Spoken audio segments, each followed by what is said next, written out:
Warning! Warning! Bullshitter alert! Bullshitter alert! Thank you. Good evening, everyone. So this is going to be relatively open because I know there's some questions about what we're doing with our new policies. As you may have seen, we did a press release, and specifically our press release talked about a few policies. Some of them are pending. A couple of them have already been released. The policies that we're talking about are mental health, mental hygiene detention, de-escalation, use of force. We'll talk about that maybe a little bit, primarily because we're looking at use of force as considered a response to resistance as well as juvenile detention. But as you know, we've already released the policies on the duty to intervene and the chokehold ban. And specifically, as we speak to those two, you should know that what we release speaks specifically to how all members of the police department, employees of the police department, have a duty to intervene. Warning! Warning! Bullshitter alert! Bullshitter alert! And we think that's critical because we know how important it is for not only the community to see that police officers police themselves, but also to use a level of de-escalation if an officer finds himself in a situation where maybe their escalation is more than we need. Then we want our police officers themselves to intervene and take action. Warning! Warning!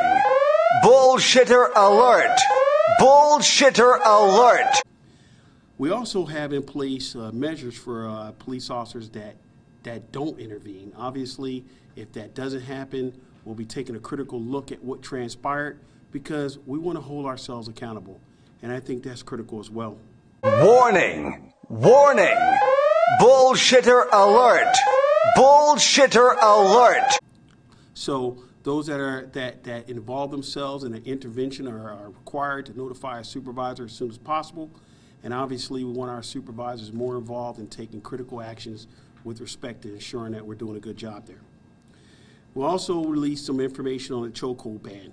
Now, as you probably know, here in Rochester, it's always been a policy with respect to chokehold, and it's never allowed for us to do the chokehold or carotid restraint or any mechanism used to control a person's breathing as they are placed to the ground. Trying to kill me. And Jesus good at me. My mama falling over like crazy, man. So crazy. I mean it. Get that feet out my face, man. I'm too close. I got shit. Stop. Calm down. Stop. Calm down. Calm down, okay? I mean, get that feet out me. Get that food. Get the fuck out! School crazy! School crazy. Calm down, man. Relax, dude. Okay, sorry. I mean it. You end up getting taken. We'll also release some information on the chokehold ban. Now, as you probably know, here in Rochester, it's always been a policy with respect to chokehold, and it's never allowed for us to do the chokehold or carotid restraint or any mechanism used to control a person's breathing as they are placed to the ground. But yet we wanted to memorialize that in a policy.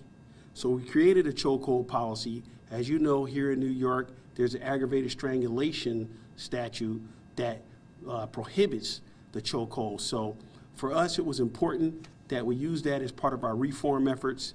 And to assure to the community that we're transparent. We want to make sure that we're doing the right thing. And so that's kind of the gist of where we're at right now. There's more to come. We're looking at trying to bring in additional training. But for the most part, you'll see us moving in a progressive manner in order to make changes with our organization. Warning! Warning! Bullshitter alert! Bullshitter alert!